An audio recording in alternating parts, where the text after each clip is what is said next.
Hello guys, welcome to Moosi's kitchen. ഇന്ന് ഞാനുണ്ടല്ലോ ഇവിടെ വളരെ ടേസ്റ്റി ആയിട്ട് നമ്മൾക്ക് പെട്ടെന്ന് തയ്യാറാക്കാൻ പറ്റുന്ന ഒരു അടിപൊളി 4 മണി പലഹാരത്തിൻ്റെ റെസിപ്പി ആയിട്ടാണ് വന്നിരിക്കുന്നത്. അപ്പോൾ അത് നല്ല സോഫ്റ്റ് ആയിട്ട് ഇതുപോലെ ഒരുപാട് ലെയേഴ്സൊക്കെ ആയിട്ട് നമ്മൾക്ക് ഉണ്ടാക്കിയെടുക്കാൻ പറ്റുന്നതാണ് കേട്ടോ. അപ്പോൾ വളരെ ടേസ്റ്റുമാണ് കേട്ടോ.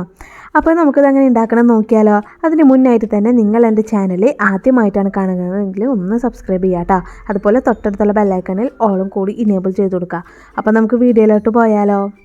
അപ്പോൾ നമ്മൾക്കിതെങ്ങനെ ഉണ്ടാക്കണമെന്ന് നോക്കാം. അപ്പോൾ അടക്കപ്പത്തിന് ഞാനിവിടെ ആദ്യം തന്നെ എടുത്തിരിക്കുന്നത് ഒരു മുറി നാളികേരം ചിരവിയതാണ് കേട്ടോ.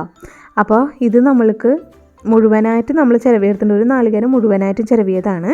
ഇത് നമുക്ക് എന്ത് ചെയ്യുക, ഒരു മിക്സിയുടെ ജാറിലേക്ക് ഇട്ട് കൊടുക്കാം കേട്ടോ. മിക്സിയുടെ ജാറിലേക്ക് ഇട്ട് കൊടുത്തതിന് ശേഷം നമ്മൾക്ക് ഇത് അടിച്ചെടുക്കാൻ ആവശ്യമായിട്ടുള്ള വെള്ളം ഒഴിച്ചു കൊടുക്കണം.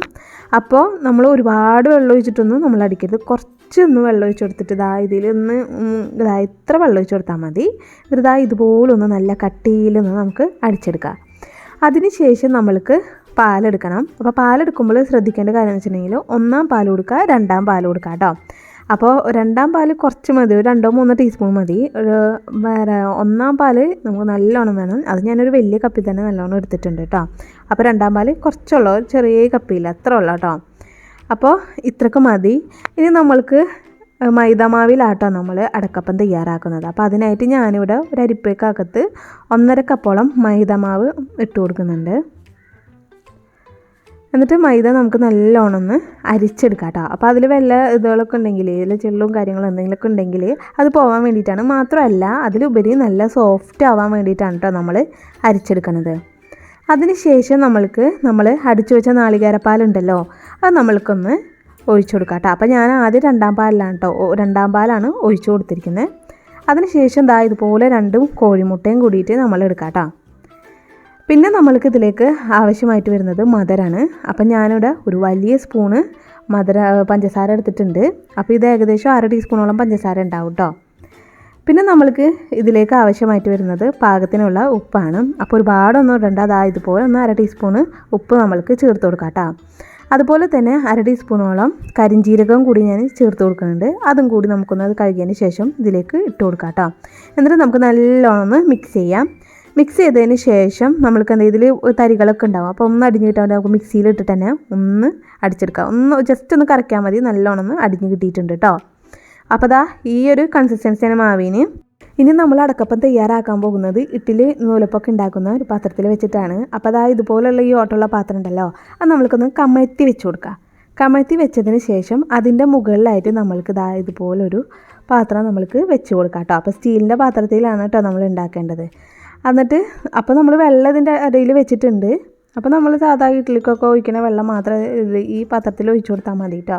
അപ്പോൾ അത് നമ്മൾ ഫ്ലെയിം ഓൺ ആക്കിയിട്ടുണ്ട്. നല്ലോണം തിളക്കണം. തിളച്ചതിന് ശേഷം ഈ പ്ലേറ്റ് വെക്കുക. അതിൽ നല്ലോണം ഒന്ന് വെളിച്ചെണ്ണ തടവി കൊടുക്കുക. വെളിച്ചെണ്ണ തടവിയതിന് ശേഷം നമുക്ക് ഇതുപോലെ ഒരു 2 വലിയ സ്പൂണ് മാവ് ഒഴിച്ചിട്ട് എല്ലായിടത്തേക്കും ഒന്ന് പരത്തി കൊടുക്കാം കേട്ടോ. അപ്പോൾ ഒരുപാട് കട്ടിയിലൊന്നും നമ്മൾ പരത്തേണ്ട. ഇതുപോലൊന്ന് നൈസായിട്ട് കണ്ടില്ലേ, കുറച്ച് മാവ് നമ്മൾ ഒഴിച്ചിട്ടുള്ളൂ. അപ്പോൾ ഇതുപോലൊന്ന് പരത്തി കൊടുക്കാം കേട്ടോ. അപ്പോൾ നല്ലോണം ആയിട്ടുണ്ട്. ഇനി നമ്മൾക്ക് എന്ത് ചെയ്യണമെന്ന് വെച്ചിട്ടുണ്ടെങ്കിൽ ഇതൊന്ന് മൂടി വെക്കണം. ഇപ്പോൾ നമ്മൾ അടിയിൽ വെള്ളം നല്ലോണം തിളച്ചതിന് ശേഷമാണ് കേട്ടോ നമ്മൾ പാത്രം വെച്ചിരിക്കുന്നത്. എന്നിട്ട് അതിന് ശേഷമാണ് നമ്മൾ മാവ് ഒഴിച്ച് കൊടുത്തിരിക്കുന്നത്. എന്നിട്ട് മൂടി വെച്ചിട്ട് ഒരു 2 മിനിറ്റ് കഴിയുമ്പോൾ ഓപ്പൺ ചെയ്യുക. എന്നിട്ട് നമ്മൾ വെളിച്ചെണ്ണ ഒന്ന് തടവി കൊടുക്കുക അതിൻ്റെ മുകളിൽ കേട്ടോ. അപ്പോൾ വെളിച്ചെണ്ണ തന്നെ എടുക്കാൻ വേണ്ടി ശ്രമിക്കുക, ഓയിലൊന്നും എടുക്കരുത് കേട്ടോ. അതിനുശേഷം നമ്മൾ വീണ്ടും മാവ് ഇതുപോലെ ഒന്ന് നമ്മൾക്ക് ഒഴിച്ചു കൊടുക്കുക. അപ്പോൾ 2 വലിയ സ്പൂണ് മാവാണ് കേട്ടോ ഞാൻ ഒഴിച്ചു കൊടുക്കുന്നത്. എന്നിട്ട് വീണ്ടും നമ്മൾക്ക് അടച്ച് വെക്കാം. അതുപോലെ തന്നെ 2 മിനിറ്റ് ആകുമ്പോൾ നമ്മൾക്ക് തുറക്കാം. അപ്പോൾ തുറക്കുമ്പോൾ തന്നെ ഇതെല്ലാം വലിഞ്ഞ് സെറ്റായിട്ടുണ്ടാവും. എന്നിട്ട് വീണ്ടും വെളിച്ചെണ്ണ തേച്ചിട്ട് ഇതുപോലെ 3-ാമത്തെ ലെയറും ഉണ്ടാക്കാം കേട്ടോ. അപ്പോൾ ഇങ്ങനെ എല്ലാതും നമ്മൾക്ക് ചെയ്തെടുക്കാം. അങ്ങനെ അവസാനത്തെ ഭാഗം എത്തുമ്പോൾ ഇതുപോലെ മാവെല്ലാം കഴിഞ്ഞ് പ്ലേറ്റ് നിറവാകുമ്പോൾ നമ്മൾക്ക് ഇതുപോലെ, ഇത് ഡെക്കറേഷന് വേണ്ടിയിട്ട് മാത്രമല്ല കേട്ടോ, നല്ല ടേസ്റ്റും ഉണ്ടാവും അണ്ടി മുന്തിരിയൊക്കെ ഇട്ടിട്ടുണ്ടെങ്കിൽ. അപ്പോൾ ഈ അണ്ടിപ്പരിപ്പും മുന്തിരിയും നമ്മൾക്ക് ഇതിലേക്ക് വെച്ച് കൊടുക്കാം കേട്ടോ. എന്നിട്ട് നമുക്കൊന്ന് അടച്ച് വെച്ചിട്ട് 15 മിനിറ്റ് വേവിച്ചെടുക്കാം. അപ്പോൾ 15 മിനിറ്റ് കഴിഞ്ഞപ്പോൾ ഞാൻ ഓപ്പൺ ചെയ്ത് നോക്കിയിട്ടുണ്ട്. അപ്പോൾ ഈ ഒരു പരുവത്തിൽ നമ്മൾക്ക് കിട്ടിയിട്ടുണ്ട് കേട്ടോ. എന്നിട്ട് നമ്മൾ അതൊന്ന് തണുത്തതിന് ശേഷം നമ്മൾ മുറിച്ച് നോക്കുകയാണ്. അപ്പം മുറിക്കുമ്പോഴൊക്കെ നല്ല സോഫ്റ്റ് ആയിട്ടാണ് ഇരിക്കുന്നത്. ഇപ്പോൾ നമ്മൾ തൊടുമ്പോൾ തന്നെ നമുക്ക് അറിയാം നല്ല സോഫ്റ്റിലിരിക്കുന്നുണ്ട്, പാകത്തിനുള്ള മധുരമൊക്കെ ആയിട്ട്. പിന്നെ നമ്മൾ നാളികേരപ്പാലല്ലേ ഒഴിച്ചിരിക്കുന്നത്, അപ്പോൾ അതുകൊണ്ട് തന്നെ നല്ല ഇതായിട്ടിരിക്കുന്നുണ്ട്. അപ്പോൾ ആദ്യം നമ്മൾ 2ാം പാൽ ഒഴിച്ചിട്ട് പിന്നെ നമ്മൾ മിക്സിയിലിട്ട് അടിച്ചതിന് ശേഷമാണ് നമ്മൾ 1ാം പാൽ ഒഴിച്ചിട്ടൊന്ന് ലൂസാക്കുന്നത് കേട്ടോ.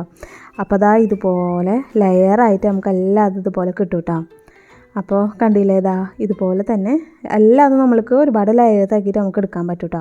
അപ്പോൾ നല്ല സോഫ്റ്റ് ആയിട്ട് ഇരിക്കുന്നുണ്ട്, വളരെ ടേസ്റ്റും ഉണ്ട്, കറക്റ്റ് മധുരത്തിനാണ്. മാത്രമല്ല നാളികേരപ്പാലല്ലേ, അപ്പോൾ അതിൻ്റേതായിട്ടുള്ള ടേസ്റ്റും എന്തായാലും ഉണ്ടായിരിക്കും. അതുപോലെ തന്നെ കണ്ടില്ലേ നല്ല സോഫ്റ്റാണ് കേട്ടോ. അപ്പോൾ ഇത്രക്കുള്ള അടക്കപ്പം വളരെ ലളിതമായിട്ട് നമ്മൾക്ക് പെട്ടെന്ന് തയ്യാറാക്കാൻ പറ്റും. ഇഷ്ടപ്പെട്ടാൽ ലൈക്ക് ചെയ്യുക, ഷെയർ ചെയ്യുക, സബ്സ്ക്രൈബ് ചെയ്യുക. ഇനി ഞാൻ ഇതുപോലെ നല്ല വീഡിയോസുമായിട്ട് വീണ്ടും വരുന്നതാണ്.